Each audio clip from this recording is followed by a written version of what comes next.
Берово ги има сите потенцијали и ресурси за голем туристички развој и да биде не само еден од македонските, туку и балканските туристички центри. Општината одлучно треба да се насочи кон оваа гранка и да ги подобри економските можности. Министерството за локална самоуправа како никогаш до сега прави она што е најнеопходно за општините, а тоа е соодветно детерминирање на главните предизвици, но за тоа треба да имаме соговорники од другата страна. Јас сега отворено разговарав со градоначалникот.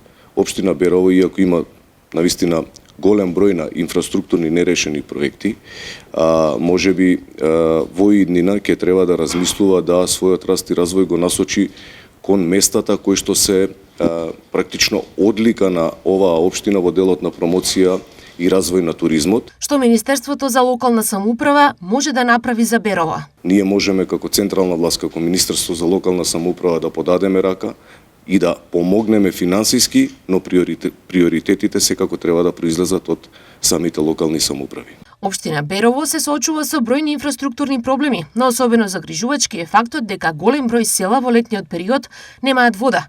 Системите или се нефункционални или воопшто ги нема. Идентичен е и проблемот со фекални канализации, зашто сега Министерството и владата ветуваат помош.